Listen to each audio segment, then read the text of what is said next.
Hi, welcome to our channel of IGNOU Audiobooks.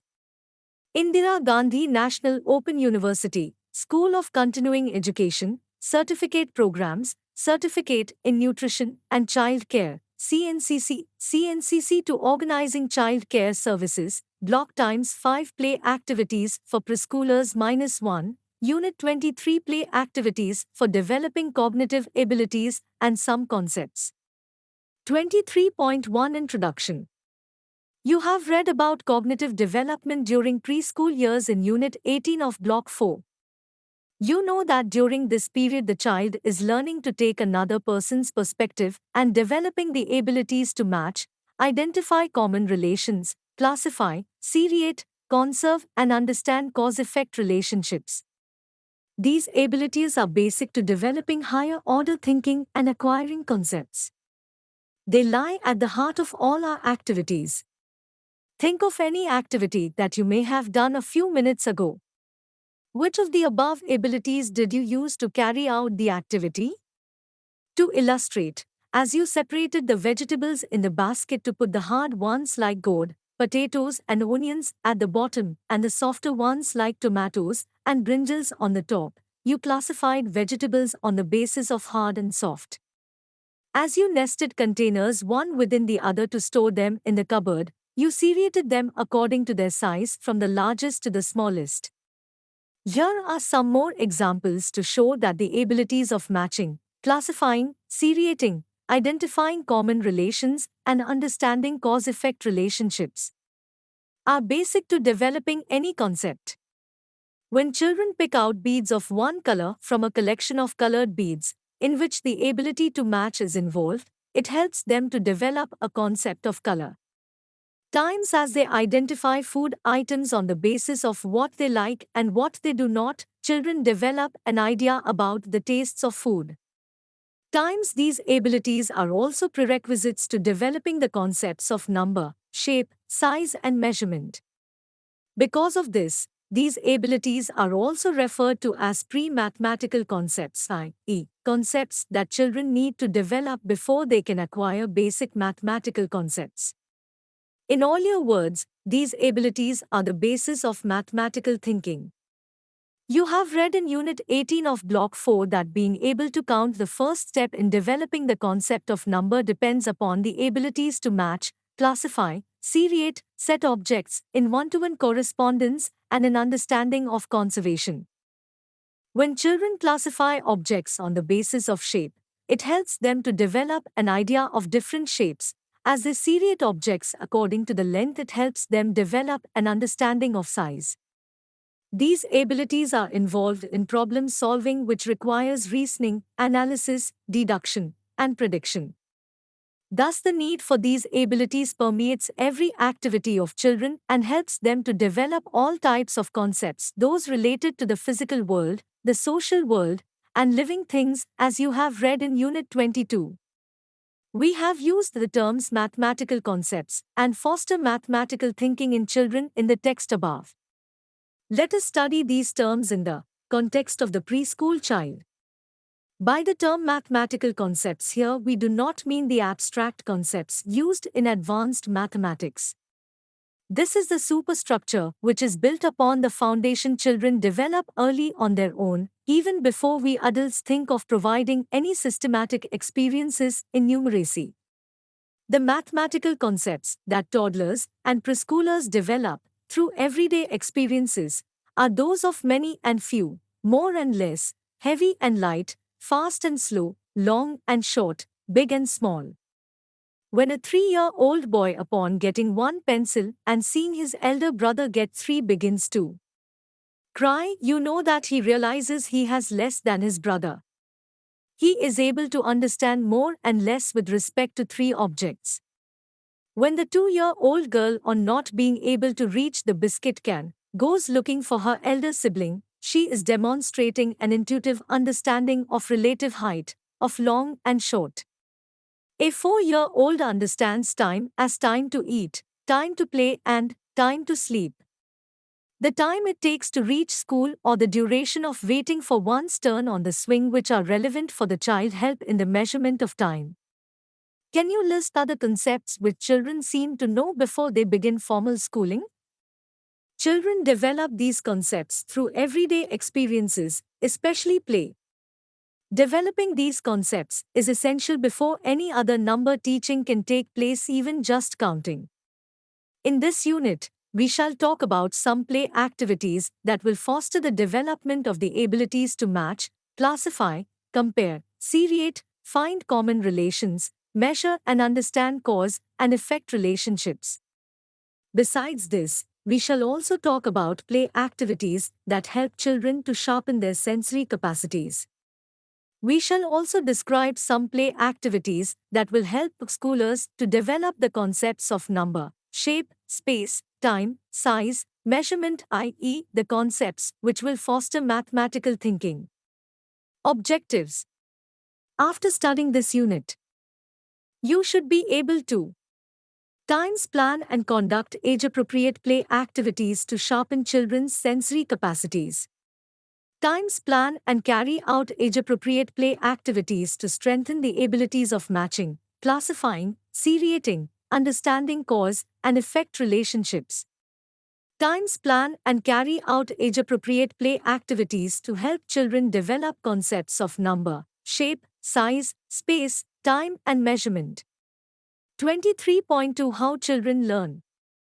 Off and on, throughout the various units, we have discussed how children acquire concepts. Let us recapitulate at this point since it will help you in planning play activities. You know that for children to have a concept of something, they must experience it. Discovery and exploration are the ways through which children learn. They must be actively involved in doing. As far as possible, learning should be based on actual experiences with objects. Simply talking about concepts will not help. To take an example, simply telling children how to classify objects is of no use in helping them develop this ability. They must actually carry out tasks involving classification. However, talk and discussion must accompany an activity. When children are involved in such tasks, talk to them about what they are doing and provide them with labels for objects and concepts. In the above situation, when children have classified objects into groups, encourage them to talk about their criterion for grouping by asking them questions like, "Why have you put this here? Can I put this here? Why not?" When language is based on children's experiences, it helps them to understand their experiences and develop concepts. It also helps children to know the words for objects and categories such as green, large, thin, box. Giving children the opportunity to explore and discover during play and then discussing their experiences is usually the way we introduce concepts to young children. The reason W-YWE are stressing this point here again is because when child enter the preschool or the kindergarten, the general objective is that the child should do well in studies. In most preschools, this gets interpreted as doing away with play and substituting it by talking, mostly by the teacher. The emphasis is on memorizing everything: the alphabet, numbers, names of colors, names of shapes, names of fruits, and so on. For most preschoolers, learning becomes divorced from understanding. The following situation brings this out clearly. Meenu is a 4-year-old who attends a neighborhood nursery school. One day her mother asked her to recite the numbers. Meenu recited numbers correctly, in sequence from 1 to 20. Subsequently, her mother asked her to pick up 9 stones from a heap. Meenu was not able to pick up the correct number even on 3 attempts. Would you say then that Meenu, who can recite correctly up to 20, has acquired a concept of number? Why do you think she could not pick up 9 pebbles correctly? You too must have experienced a situation like the one described above: preschool children being able to recite numbers but not being able to count. Being able to count depends upon the ability to match, classify, senate and an understanding of one-to-one correspondence, as you have read in Unit 18. What the above example brings out is that being able to recite numbers is not the same as being able to count. The former is at best a reflection of the child's ability to memorize, while being able to count reflects that the child has the ability to seriate and set objects in one-to-one correspondence and is onwards to building a concept of number. The reason why we have discussed the above situation in such detail is to bring out that the fact that in most preschools the emphasis is on memorization such as names of shapes, colors, numbers without explaining the basis of those facts. In many cases this makes children confused. You have read in Unit 22 that imparting facts is not an end in itself, but rather that facts should be used to foster reasoning and thinking skills. Similarly, the stress on reading and writing in preschools is misplaced. This aspect shall be taken up in more detail in Unit 24 on furthering language. The aim of preschool education should be to give children an opportunity to handle a variety of play materials and take part in play activities, which will help them to develop cognitive abilities and concepts on which later learning will finally develop. It is important to be patient as children discover things for themselves. When things become difficult, the first response of children is to seek help. You should be available to help, but the help should be in the form of encouragement to look for the answer themselves. Adults tend to be impatient when the child takes time and may answer the question or do the task themselves.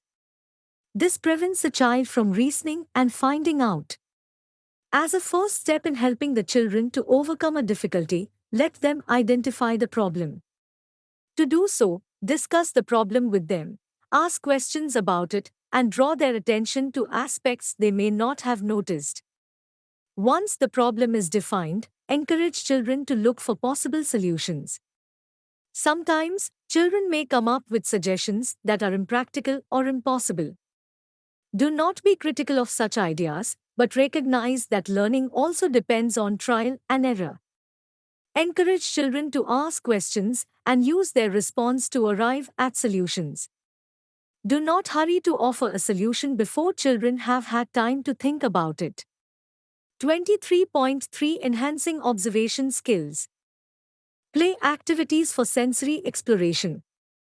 You have just read that to learn about anything children need to experience it, i.e., touch it, see it, hear it and smell it. Listening to, looking at, touching and smelling comes naturally, without anyone telling us to do so. However, by carrying out play activities that are based on these senses, you can help children to observe things and events in more detail. Observation depends on the sensory capacities, and only through observation can one learn. Besides sharpening children's sensory capacities, the play activities in this section will also further children's understanding of concepts. As you read about each activity, it would be helpful for you to note the 8W in the concept it builds and strengthens. To 3.3.1 Play activities based on the sense of touch. The activities described here help to sharpen the sense of touch. They can be used as a base for putting together experiences of different kinds and will also help the child to develop concepts.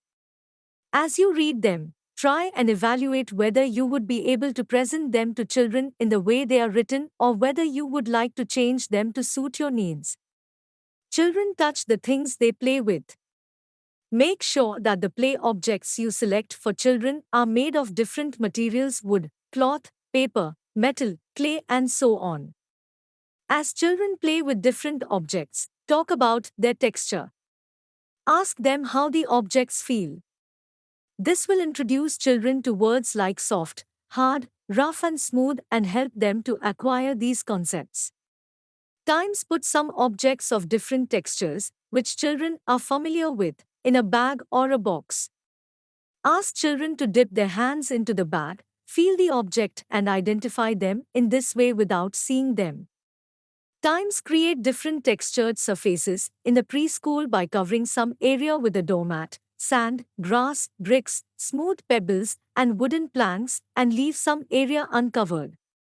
Ask children to walk barefoot across these surfaces and describe how it feels cold, warm, rough, slippery, or wet.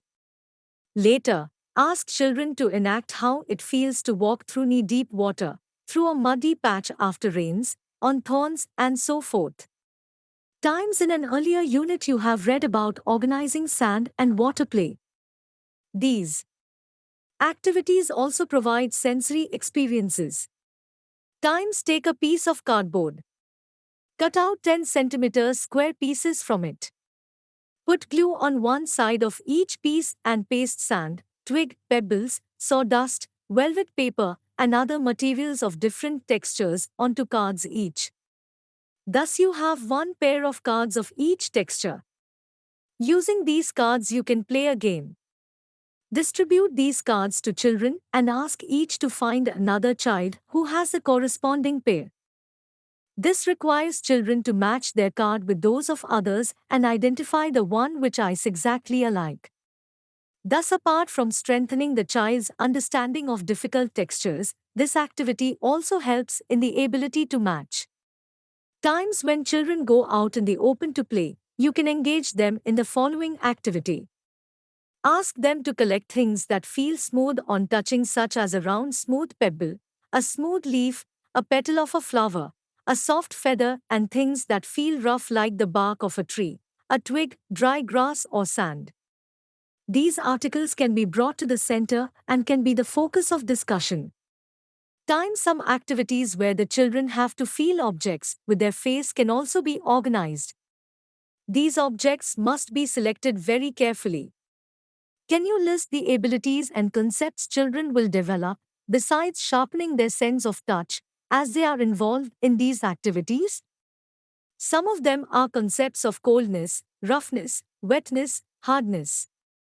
To 3.3.2, play activities based on the sense of smell.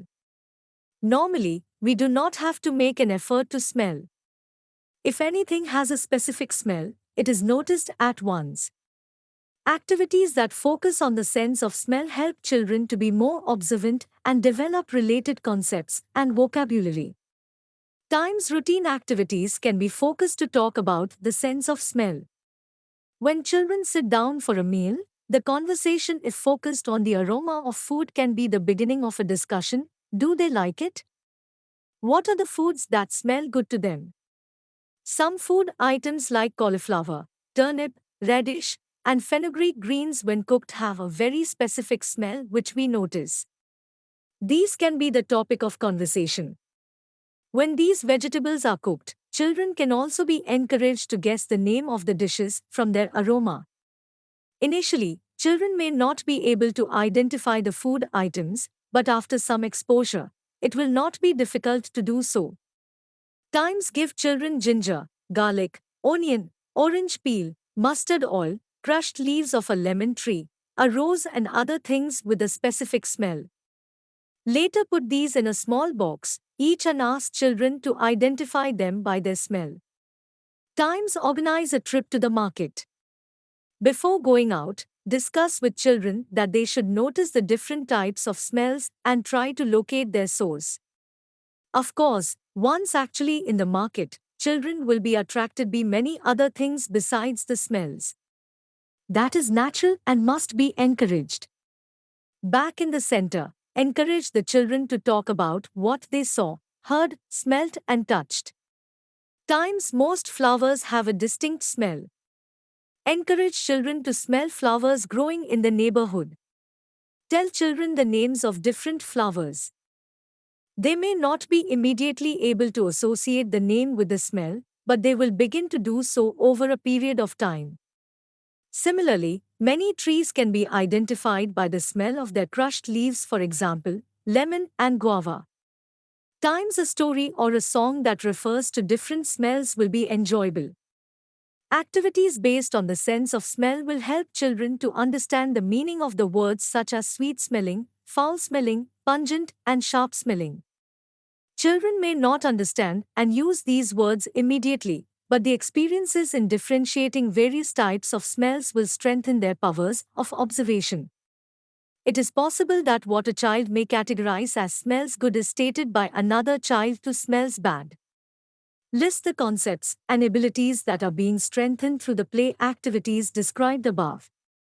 For example, identifying things that smell good and those that do not helps to foster the ability to classify. To 3.3.3 Play activities based on the sense of taste. Infants put almost everything they find into their mouth. You know from your reading of Block 2 that this is a form of exploration. As children grow older, they learn that they cannot and should not put everything in their mouth.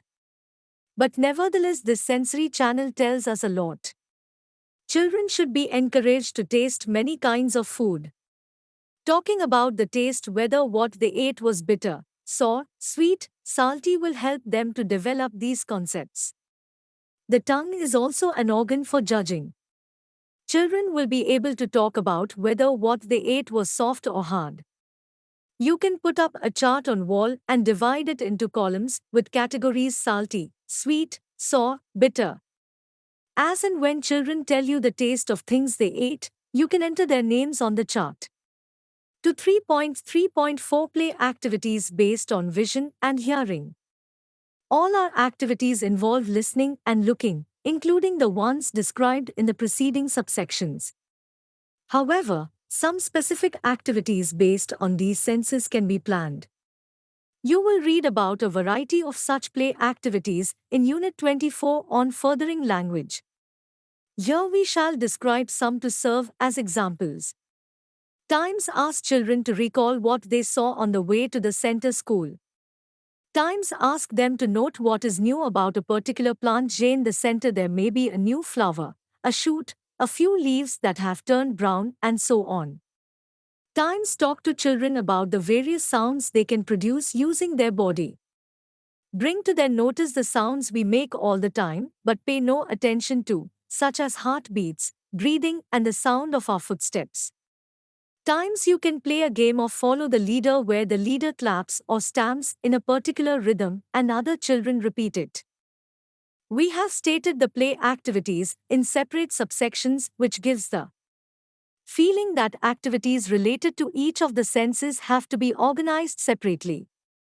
This need not be so. In fact, many times it will not be possible to maintain this distinction. When you ask the children to smell a leaf of a lemon tree, they will also feel it and look at its shape and color. When children eat different foods, they will taste it, smell it, and look at its appearance all at once. The sensory experience is usually a total experience involving all the senses. Therefore, how you organize an activity will depend on your objective and also on how children react to it. When asking children to explore different flowers, you may ask them to limit themselves only to their smell, or you may talk about the feel and look of the flowers as well. By and large, go along with the children's interests.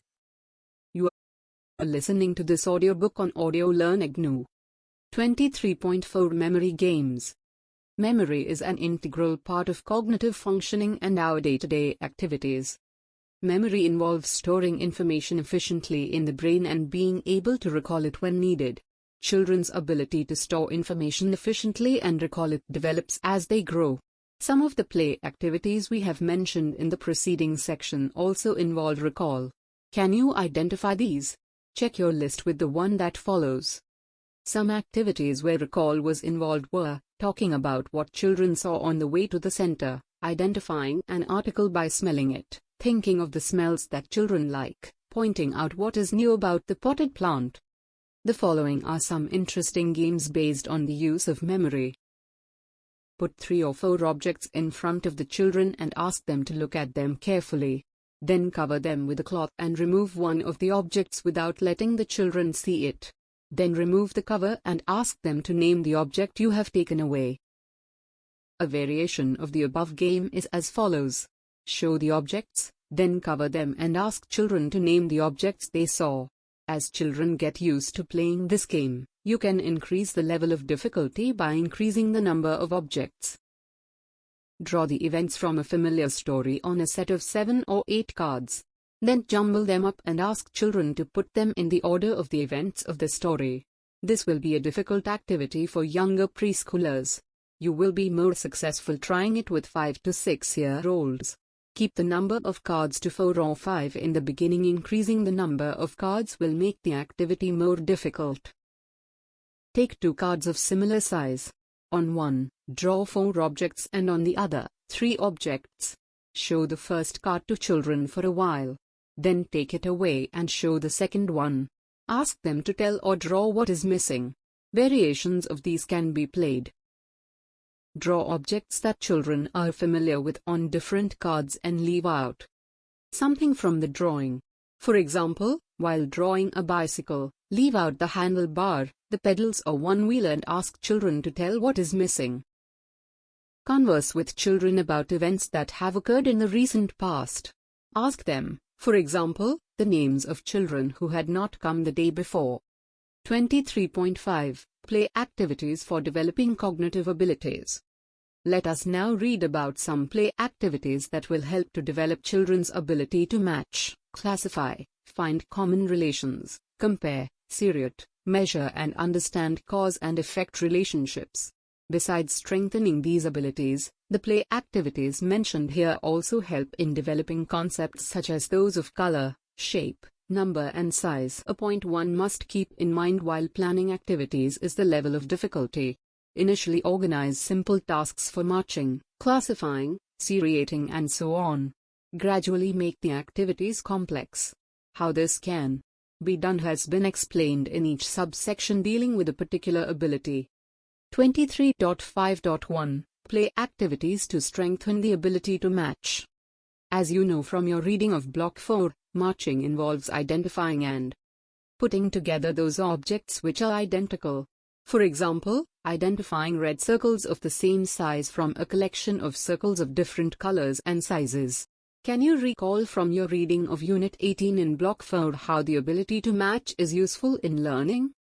The opportunity to provide experiences in matching abound in everyday life. Some play activities that will help children to develop the ability to match are described in this subsection. But before we read these, let us read about some principles to bear in mind while devising matching activities. While introducing matching activities, it is important that the different objects from which some have to be matched vary in one respect only. For example, when asking children to match pencils of a certain color from a collection of pencils of different colors, their shape and size must be the same and only the color should vary. When asking children to match buttons of different shapes according to a particular shape, their color and size should be the same and only the shape should vary. Can you say why? This is because initially children find it difficult to consider more than one attribute at a time. If the pencils varied in terms of both their color and size, then most children are likely to consider either the color or the size during matching, but not both together.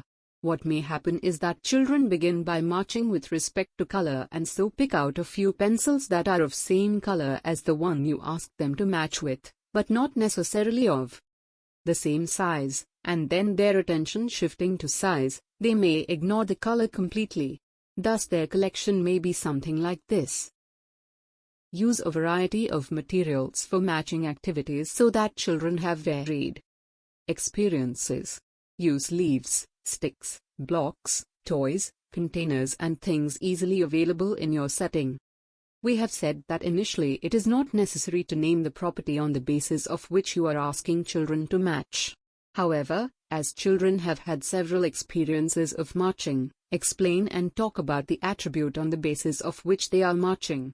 For example, when they have matched different colors in different situations, pencils, leaves, beads, cloth etc., you can say, they are all red in color and these are green, these are round and these are square. Thus through the activities of matching, children will develop concepts of shape, size, color and texture. As you ask times give children buttons which vary only in terms of color or shape or size. Ask them to put the similar buttons together. If children find it difficult to carry out the activity based on this general instruction, be more specific and ask them to put all the round ones together, and so on. Times fill a box each with a variety of shells, seeds, beads, or rocks. Ask children to sort these on the basis of shape, size or color. Times make available items of clothing to be sorted on the basis of color or function. Times when children have had many experiences with concrete objects, you can organize classification activities that involve pictorial representation. For example, draw an apple, a banana, an orange, an onion, brinjal and radish and ask the children to color the objects that go together. Times put together some objects in a group on the basis of some common property. Show this to the children and ask them what in their opinion is common to these objects grouped together. Use a variety of material for classification activities: cloth pieces that differ in texture, twigs that differ in size, books that differ in thickness, pebbles that differ in weight. For the activity concerning weight, children will need the balance described earlier and they may find the activity difficult to carry out without your help. Talk to children about the classification activity. Why have you made the groups like this? What is common between these objects that you have placed together? This is necessary for two reasons. Talking about what they have done helps children to clarify their thoughts and you come to know how far they have grasped the concept. Many of the activities listed under section 23.2 can be converted into activities for classification. Can you identify which these are? One of these is described below to help you recapitulate. Times give children various textured papers cut into uniform shapes and sizes so that there is only a single criterion for classification. Ask them to put the papers that feel alike in a group, or at a more general level to put papers together. Cut these papers into a variety of shapes for older children to have more than one criterion for classification. Classification activities build the concept of some, none, one and all as children realize that some are in this group and none is left. Children also develop concepts of color, texture, rough, soft, hard, size, longer, short, thickness, shape. Check your progress exercise 2. 1. What is the difference between matching and classification activities? 2. Why is it important that the objects you set up for matching and classification initially vary in one respect only? 3. Make a list of at least 10 objects that you can use for matching activities that have not been mentioned in the unit. 4. List the classification activities that you can carry out with preschoolers in terms of level of increasing difficulty. 23 May 2003, play activities to foster the ability to identify common relations. You know that being able to identify common relations means being able to see a relationship between a pair of objects that are not identical or similar. In Block 4 you read about a play activity based on this ability in Box D8.2. Let us read about some similar play activities. These activities will foster children's reasoning abilities. While many kinds of pairs can be formed, we must remember that the preschoolers will enjoy simple pairing. Times draw pictures of the foods commonly eaten by a particular animal and say, it is lunch time and the animals are feeling hungry. Which food should I give to whom? Times draw pictures of various vegetables and fruits. Draw the vegetables and fruits separately on different cards and ask children to stick the appropriate fruit vegetable on the plant. If children are not familiar with the plants, they will find the task difficult. Substitute the plants and vegetables with familiar things. Collect or make pictures of animals and their young ones and ask children to match the young one to the adult animal. Take a collection of pairs, mix them and put them in a box. Children will enjoy pulling them out one by one and pairing them. You can take articles such as cup and saucer, shoes and socks, toy dog and its leash, and so on. Think of some more activities and write about them in the space here. This will help you in planning activities for children as part of your practical work. 23rd May 2004. Play activities to foster the ability of comparing and seriating. You have read about preschoolers' ability to seriate, also known as order, in Block 4. Ordering or seriating involves arranging more than two things in gradation of size, shape, color or any other attribute so that there is a sequence from the first to last. But before children can arrange more than two objects in a series, they must be able to compare. Comparing involves only two objects. It involves establishing a relation between two objects on the basis of some specific attributes such as color, texture, shape, weight, size or any other.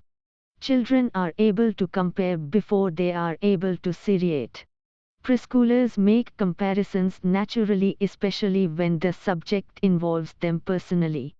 They say, "I have more juice, my pencil is bigger." When children compare, they develop concepts of big and small, long and short, thick and thin, new and old, more and less, many and few, heavy and light, loud and soft. As an educator, you must plan experiences in the preschool that foster children's ability to compare. The following situations can easily be devised in the preschool. Times you can create many situations in the preschool when children are asked to compare objects on the basis of different attributes. Ask children which block is heavy and which is light, which twig is long and which is short, which color is dark and which is light, whose voice is shrill and whose is hoarse. Times comparison activities also help children to understand one-to-one correspondence. You know that this ability is basic to counting. The following activity, involving comparison of quantities, helps the child to understand one-to-one correspondence. Take some pebbles, or any other material, and divide them into two groups with 4 and 6 pebbles each. Ask children to say which group has more pebbles. For a child who cannot count, this involves setting objects in one set into one-to-one correspondence with objects in the other and seeing in which group the pebbles are left over. Such activities strengthen the concepts of more than, less than, how many and same. Many day-to-day situations will arise when children will need to deal with more than two things at the same time. For example, when they are asked to pick the smallest plate first from a collection of plates of different sizes, when they have to choose the biggest piece of cake out of many pieces. In this way they begin to realize, and you can help them see, that comparative terms like big and small, long and short are not adequate. In a collection, an object is longer than some and shorter than others, and one is the longest and one is the shortest. Matching activities where you ask children to match objects according to color, length or shape lead children to understand concepts involved in seriation. When objects do not match, it makes children see them as longer than and wider than as compared to another. Can you think of other day-to-day situations that promote understanding of concepts involved in seriation?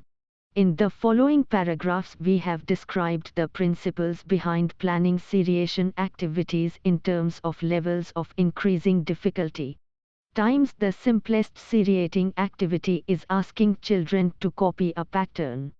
For example, make a row of seeds that increase in size and ask children to make a similar row using seeds from a heap.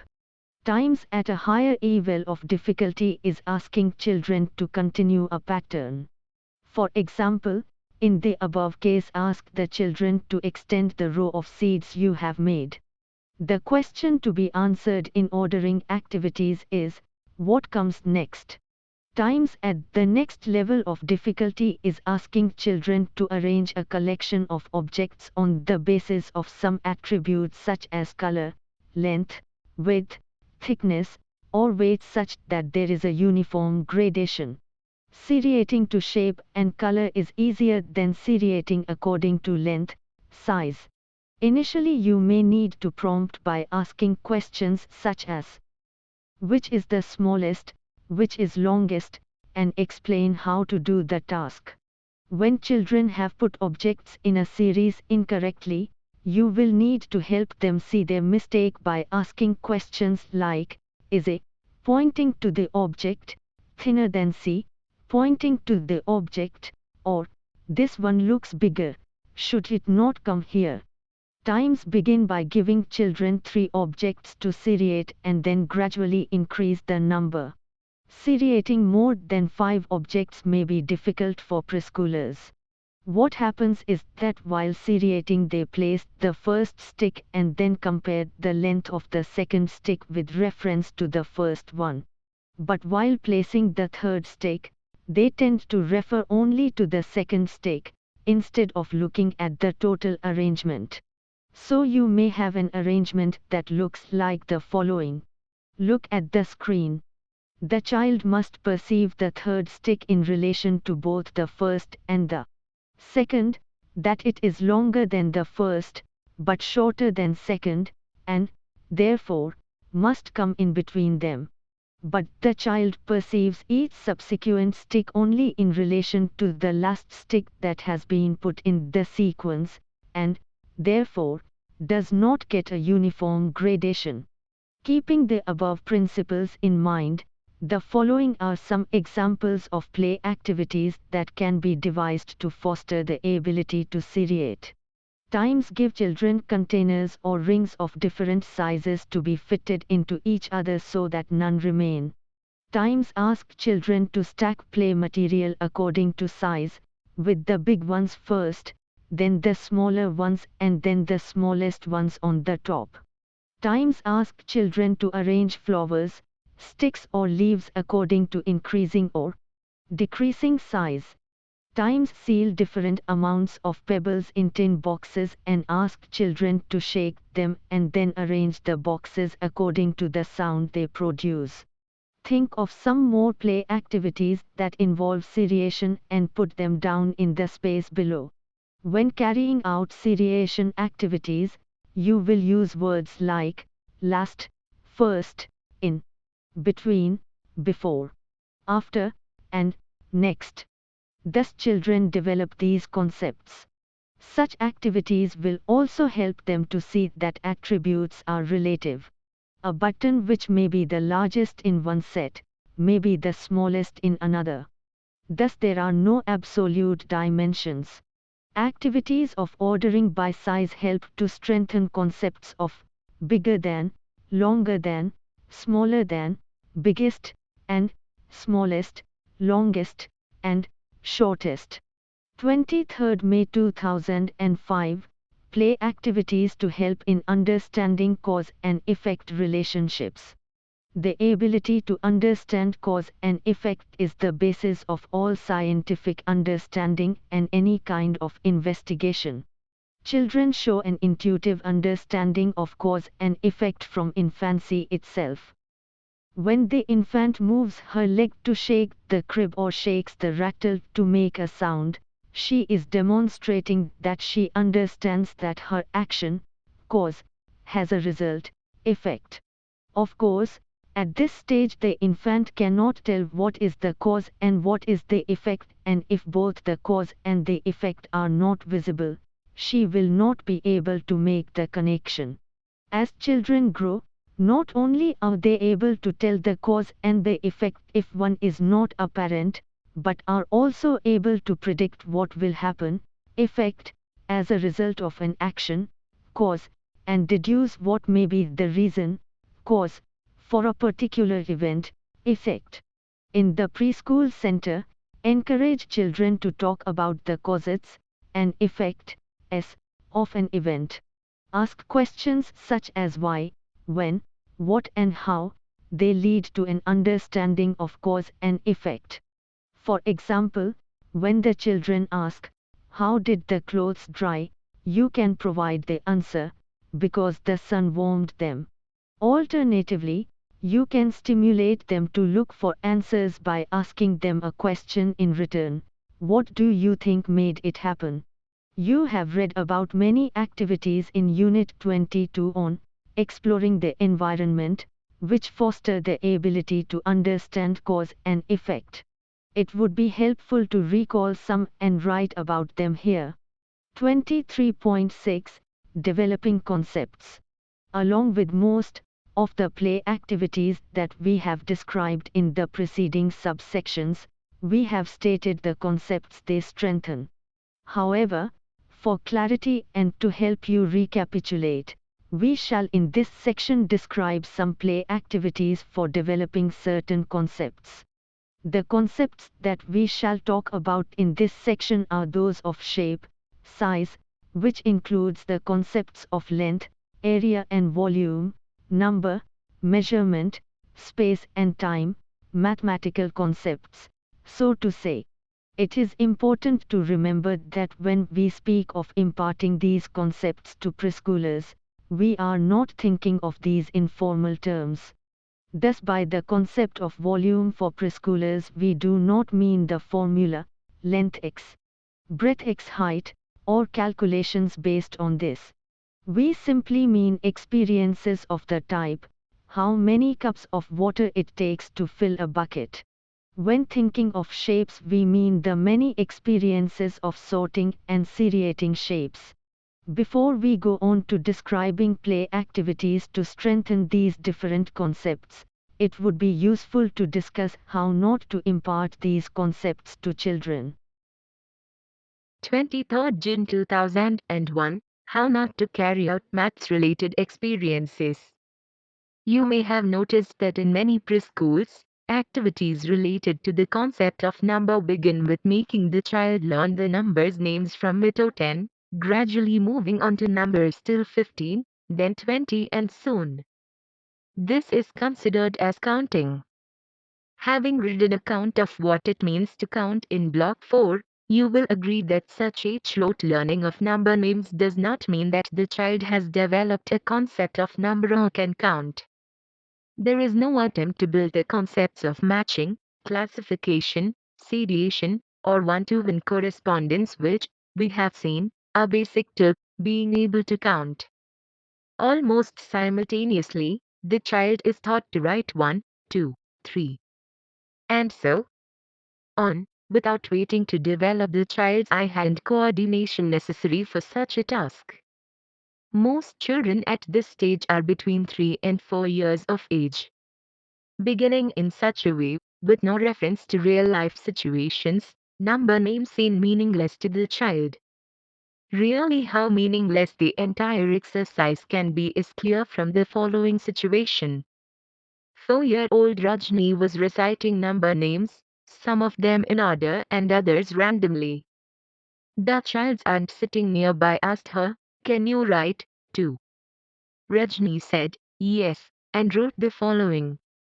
Look at the screen. When the aunt asked what had she drawn alongside, the child replied, "Flowers."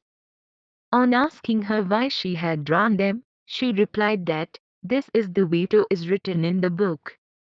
When her aunt said, "If I draw 2 ducks here, will they be 2?" Rajni replied, "No, they will not."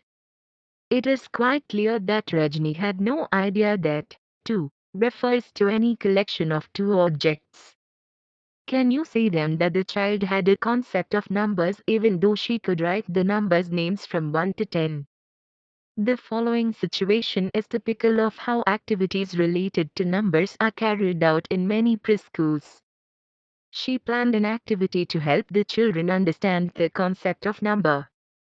To do so, she hung a chart on the wall which had numbers 1 to 20 written on it. Besides each number, there were corresponding number of objects. She pointed to each number by turn, spoke it aloud and asked the children to repeat it thrice. After this, She asked the children to indicate the number 4 using their fingers. Only one child out of 20 could do it. She said, "Very good," to this child and then asked the children to indicate another number. She did this with each number and each time only 1 or 2 children could respond. During this activity most of the children were inattentive. They were looking somewhere else or talking to each other. A similar emphasis on rote learning is placed when it comes to learning about shapes and colors. In most preschools, children are repeatedly shown the standard shapes of square, triangle and rectangle in the form of paper cutouts or drawings and made to memorize their names. However, these paper cutouts are merely two-dimensional representations of a variety of shapes that exist in the environment. Learning about shapes would be more meaningful if the educator used real objects and materials. Learning the names of the standard shapes is no indicator that the child has an understanding of the concept of shape. Children will learn the names of shapes in any case as a consequence of handling different objects and materials during play activities. When the focus becomes learning the names of shapes only, it is then that the educator's approach becomes restricted. In the subsections that follow, we shall describe some play activities for strengthening concepts of shape, size, number, measurement, space and time. As we said earlier, among the play activities described in the preceding subsections of this unit, there are many that will help in developing an understanding of these concepts. It will be useful for you to identify these play activities before you read further. 23rd June 2002, Play Activities for Developing the Concept of Shape. Can you recall from your reading of the earlier subsections, the play activities that can be organized to help children acquire the concept of shapes? The following are some activities you can organize. We have listed the simpler ones first, gradually moving on to the more complex ones. However, we have not described each play activity in detail since you have read about them in the earlier subsections. Times begin with activities involving matching different shapes. You have read about many such activities in the subsection 23rd May 2001. Initially, you do not have to name the shape. Just ask the child to find all the leaves that look alike, or find all the cloth pieces that look like this, holding up cloth piece for children to see. Indeed, some irregular shapes will have no names at all. Times when children have had enough experiences in matching, you can move on to classification activities. Remember, for the initial activities, whatever material you choose for classification should be alike in all respects except the shape. Can you recall why this should be so? Give children buttons, bottle caps, leaves, pebbles, beads, pens, containers, and anything else easily available around you, of different shapes and ask them to put together those that are alike. Initially you may have to help children by creating groups and asking them to add more to each group from the pile. As they get experiences with this, they will be able to make groups on their own. Times when children are able to do some of the play activities of the type mentioned above, move on to a more complex one. Put objects of different shapes into groups and ask children the basis for the grouping. Times along with above activities, focus children's attention on the shapes of objects around them. Ask children to identify all the round objects in the room or all the cylindrical objects. You may not use this name but show an object that is cylindrical and ask children to find others like it and so on. As you will carry out these activities, you will find the opportunity to introduce the names of certain shapes. Label the shapes if it seems necessary for the activity or if the children show a need and a desire to know the names. Children should not be forced to learn the names of the shapes. Times many indoor and outdoor play activities and games described in Unit 21 which involve the uses of lyres, blocks, etc. Foster an understanding of shape. 23rd June 2003, play activities for developing the concept of size. Any activity in which children have to compare objects of different sizes, put the objects in a series, identify the longest one or the shortest one, or pick out the one which comes next, they are dealing with size. Such activities may deal with the length of objects, such as arranging sticks from shortest to longest, volume, such as identifying the largest container, or area, such as arranging in an increasing order cloth pieces of different sizes. You have read about many such activities in the preceding subsections. To help you recapitulate, we have briefly described them here. We begin with the simple activities leading to more complex ones. Times you know that initially children use the words long and short, tall and short, big and small, and not their comparative usage such as longer than, shorter than, thicker than, longest, and smallest. Therefore, initially plan such activities for children which involve comparison of two objects. This will help them to develop concepts of long and short, tall and short, thick and thin, big and small, deep and shallow. Times when children seem comfortable with these terms, introduce activities that involve more than two objects. Plan matching activities where children have to find all sticks as long as this one, all cups as big as this one, all twigs as thick as this one, from a collection of these objects. As they match, you can draw their attention to the ones that are longer than, shorter than, thicker than, thinner than this specimen. Times matching activities can be followed by classification activities based on size. Collect various objects that differ only in the dimension of size, either length, area or volume, and ask children to put together objects of same size together.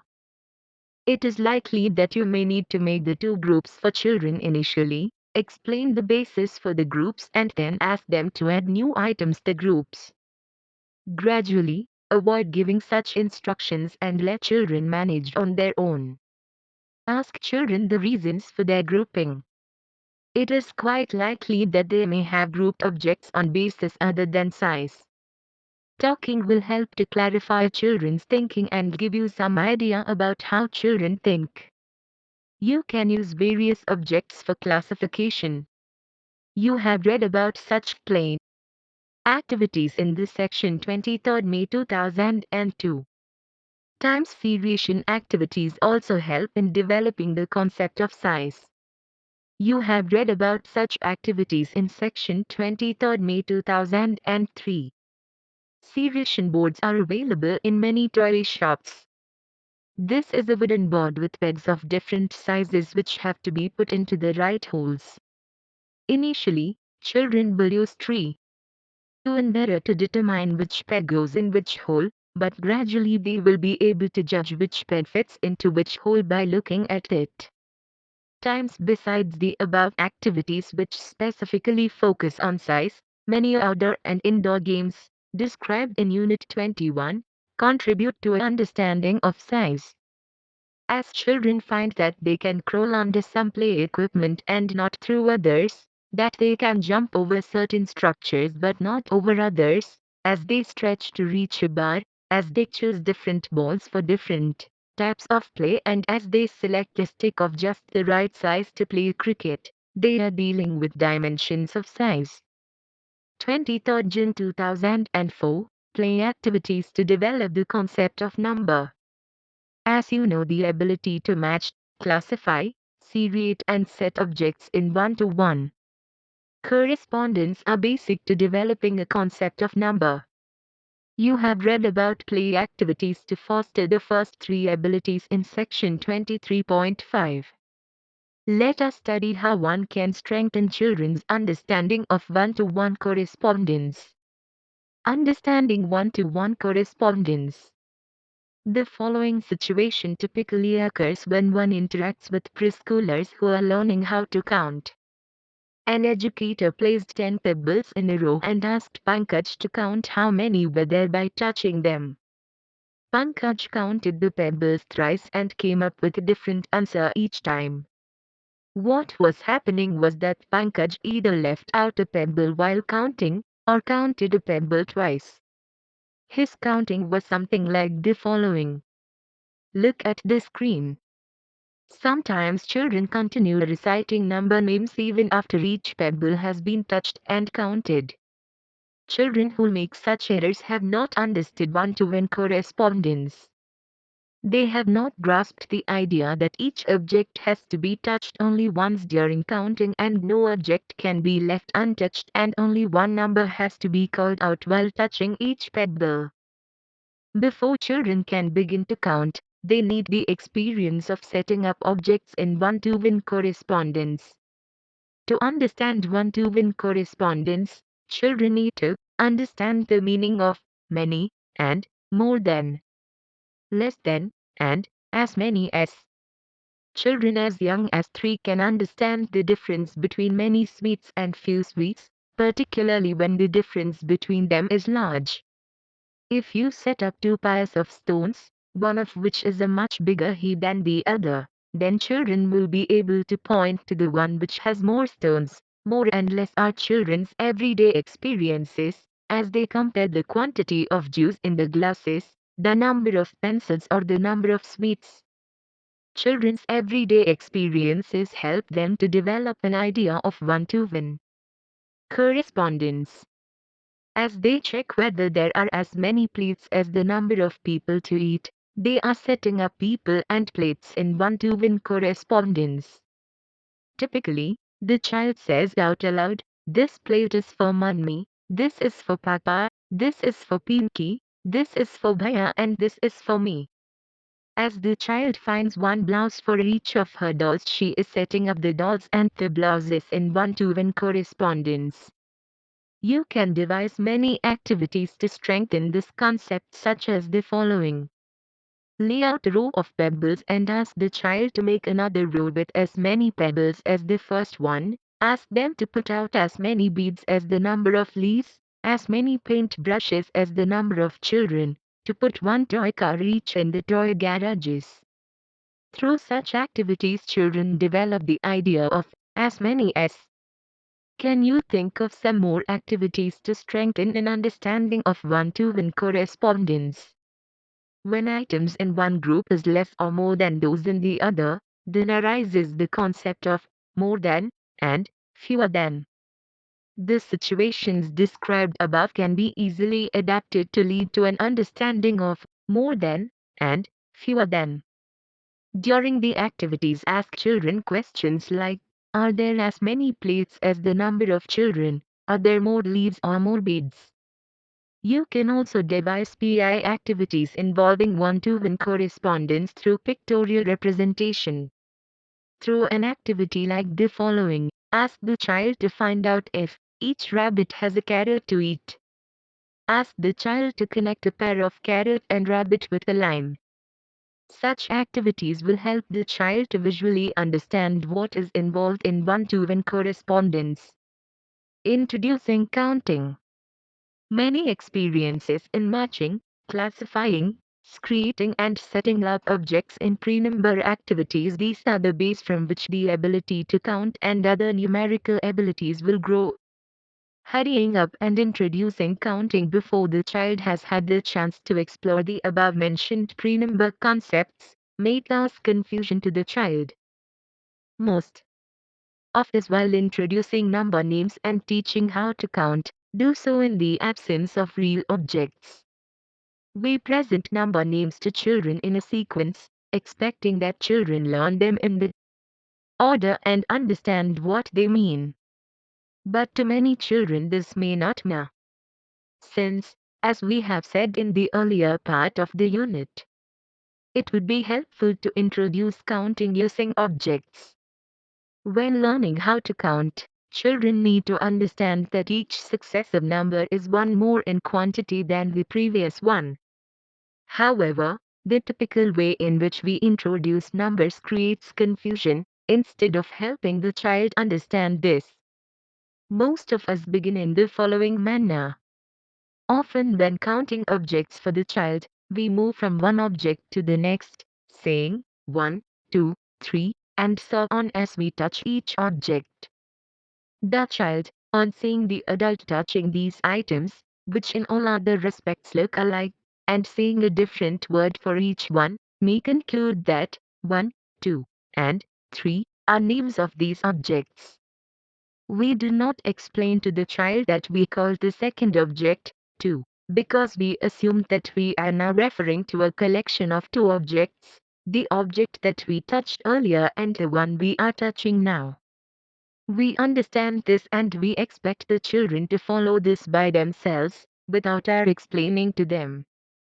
In fact, we do not even realize that the child may be confused. This confusion can be easily avoided if you introduce counting in the following way. As you begin counting, touch the first object and say, "This is one leaf," and take it to another side. Then take the second one, move it towards the first one and say, "This is one more." So now there are two. One and one more make two, and continue in this way. In this way, it becomes clear that the number name refers not to a particular object but to the size of the group of objects that we have kept to one side. Such a method helps the child to know that there is a sequencing of number names and that the subsequent number is one more than the previous one. When you have introduced some numbers in this way, give children repeated experiences with these numbers. Give them opportunities to encounter 2 in different situations, 2 people, 2 sticks, 2 pencils, 2 balls. Some of us, when teaching children how to count, always use the same material again and again, pebbles or buttons or sticks. But this really restricts children's experience and prevents them from generalizing that 2 refers to collection of any two objects. In fact, they might develop a notion which you had no intention of fostering, that number names and pebbles, if you have been using pebbles for counting, go together and that nothing else except pebbles can be 1, 2, or 3. Rajni's example described in subsection 23.6. 1 brings this out. There is another aspect you need to remember when introducing numbers. When using pebbles or beads for teaching counting, most of us tend to arrange them in a similar pattern each time for a particular number name. For example, to represent 2, we usually arrange the pebbles as. To show 3, we lay them out as. For 4, as, and so on. Here the child may begin to think that it is something about the arrangement of objects that is called 2, 3, 4, and so on. This confusion can be avoided if we keep the smaller numbers, i.e., numbers smaller than 10, in different patterns. Thus when showing 3 objects you can, on one occasion, put them in a row, on another as a triangle. 4 objects could be arranged as dots.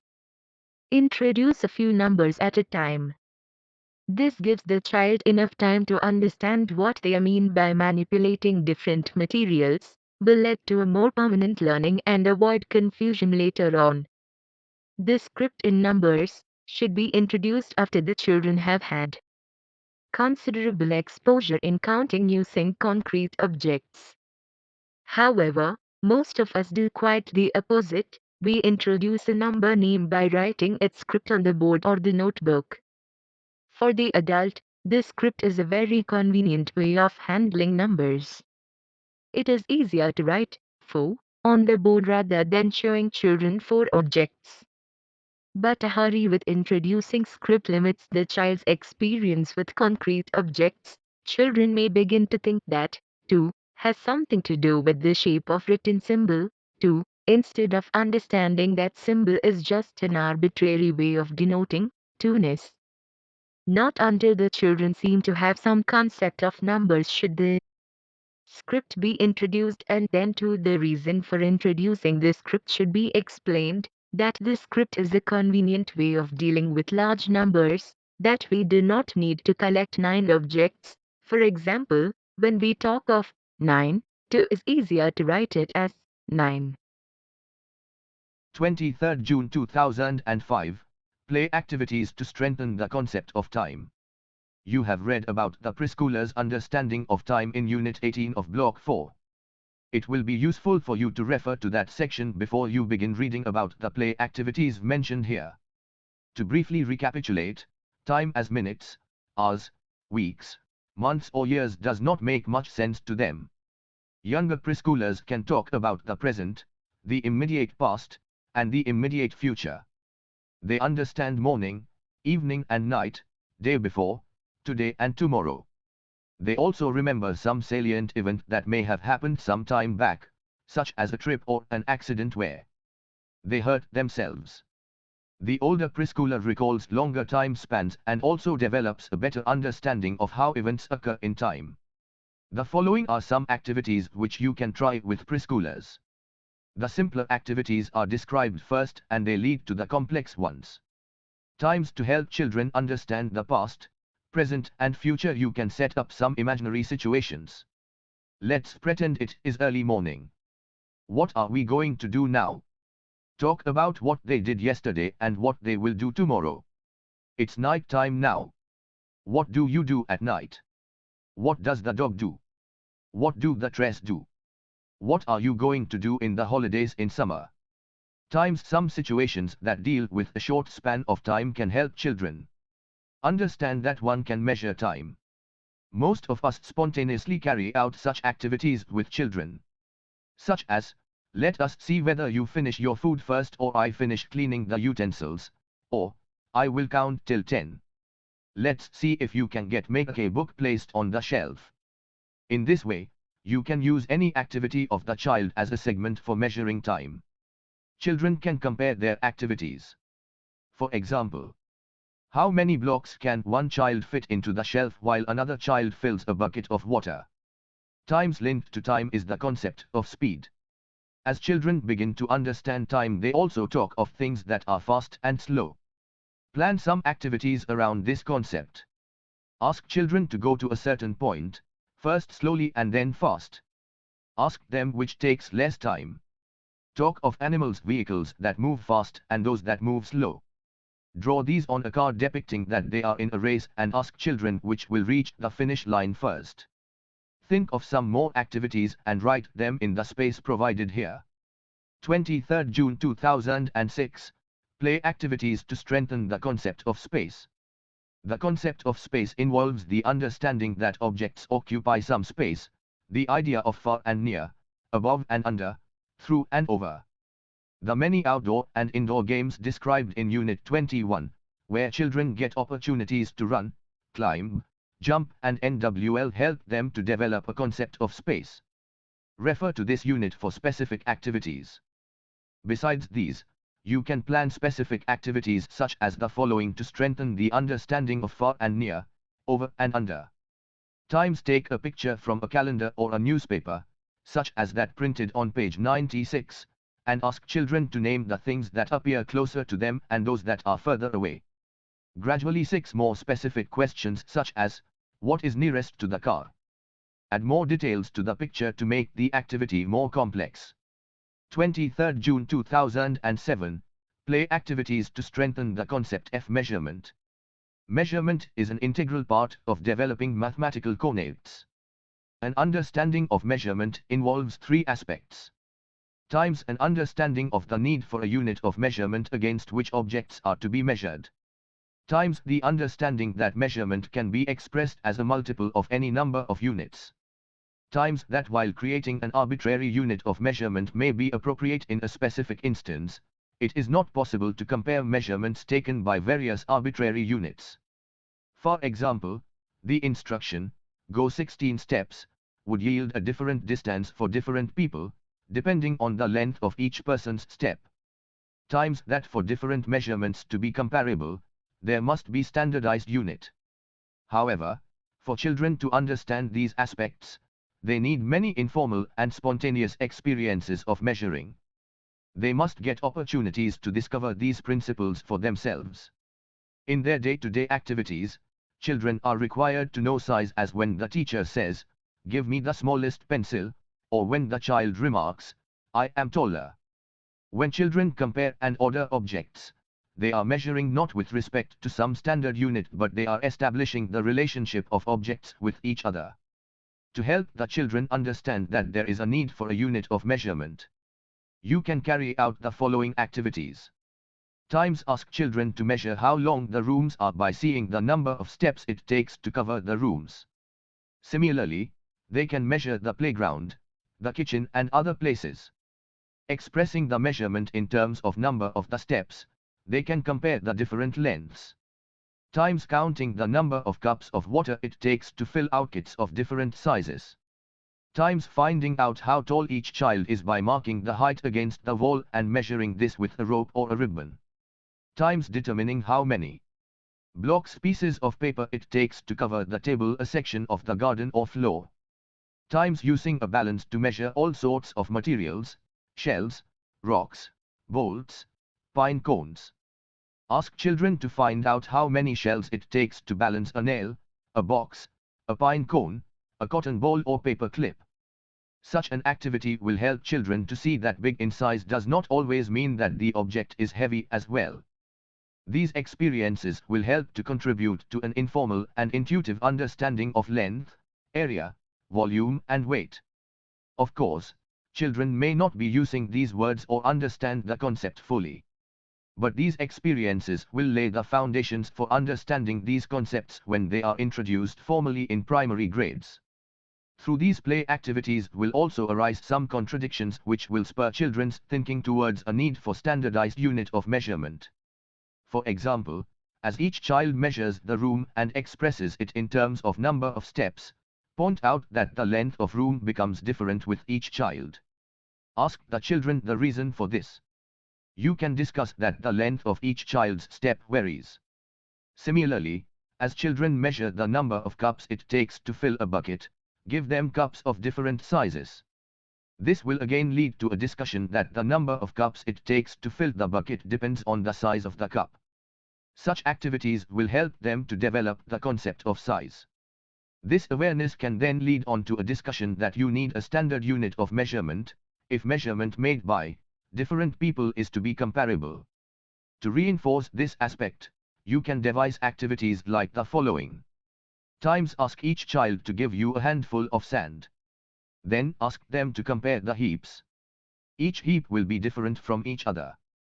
Point this out to the children. As a variation, ask them to cut a piece of cloth of the size of their hand. From experiences such as above you can evolve the need for a standard unit of measurement. However, you will have to judge by children's reactions how far they are ready to extend these experiences.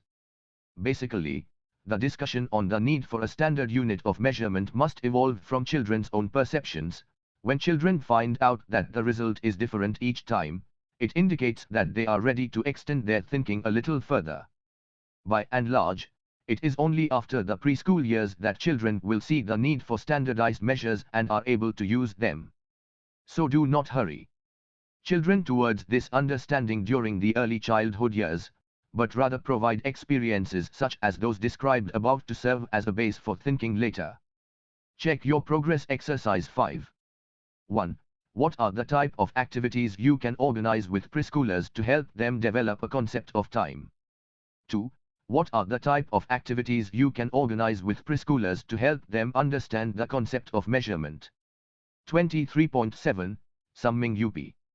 In this unit, you have studied about play activities for developing sensory capacities, memory, cognitive abilities of matching, classification, seriation, identifying common relations, and understanding cause-effect relationships, and acquiring concepts of number, space, time, shape, size and measurement.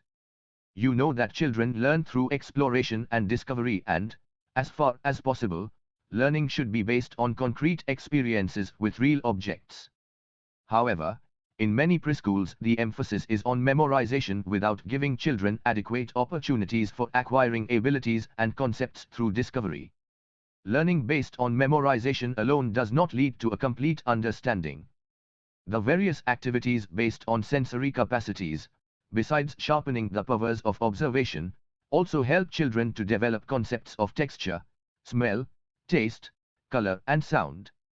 When planning play activities to strengthen the concept of matching, you can use shape, size, color, texture, function, material or any other attribute of the objects as criterion for matching.